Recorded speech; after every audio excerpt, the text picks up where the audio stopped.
مفسرین کرام فرماتے ہیں نجم سے مراد کون ہے؟ وہ سرکار دو عالم صلی اللہ تعالیٰ علیہ وسلم کی ذات ہے۔ اللہ نے اپنے محبوب مکرم صلی اللہ تعالیٰ علیہ وسلم کو شان نجم عطا کی ہے۔ نجم کا معنی کیا ہے؟ لغوی معنی نجم کا ایک ہے اصل۔ محدثین کرام جب کسی حدیث کی کوئی اصل اور بنیاد نہیں ہوتی نا تو وہ فرماتے ہیں ھذا الحدیث لا نجم لہ، کہ یہ حدیث ایسی ہے اس کی کوئی اصل کوئی نہیں، کوئی بنیاد کوئی نہیں۔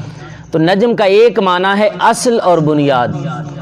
اللہ رب ذوالجلال نے اپنے محبوب کو شان نجم عطا کی ہے کہ اے محبوب میں نے تمہیں اس پوری کائنات کی اصل اور بنیاد بنایا ہے۔ درخت لگاتے ہیں نا درخت، تو جڑ اس کی اصل ہے، اسی سے تنا بنتا ہے، اسی سے کونپلیں پھوٹتی ہیں، اسی سے پتے نکلتے ہیں، اسی سے پھول نکلتے ہیں، اسی سے پھل نکلتے ہیں، اصل جڑ ہے۔ تو نبی علیہ الصلوۃ والسلام کو اللہ رب ذوالجلال نے اس کائنات کی اصل بنایا ہے، بنیاد بنایا ہے، اور پھر حضور کے صدقے سے ساری کائنات کو بنایا۔ خود تاجدار کائنات صلی اللہ علیہ وسلم ارشاد فرماتے ہیں، بڑی معروف حدیث پاک ہے، جب نبی علیہ الصلوۃ والسلام سے دریافت کیا گیا کہ آپ کب سے نبی ہیں تو آپ نے فرمایا کنت نبیم وآدم بین الروح والجسد، کنت نبیم وآدم بین الماء والطین۔ نبی علیہ الصلوۃ والسلام نے خود فرمایا کہ میں اس وقت بھی نبی تھا جب ابھی آدم مٹی اور پانی، ایک طرف روح اور ایک طرف جسم، فرمایا بینا ان کے درمیان تھے۔ جب آدم علیہ الصلوۃ والسلام ان کے درمیان تھے۔ اس حدیث پاک پر غور کریں، تاجدار کائنات صلی اللہ علیہ وسلم نے یہ نہیں فرمایا کہ پانی آدم ہے، یہ نہیں فرمایا کہ مٹی آدم ہے، یہ نہیں فرمایا کہ روح آدم ہے، یہ نہیں فرمایا کہ جسم آدم ہے، فرمایا نہیں، ایک طرف روح ہے ایک طرف جسم ہے، بینا اس کے درمیان آدم ہے۔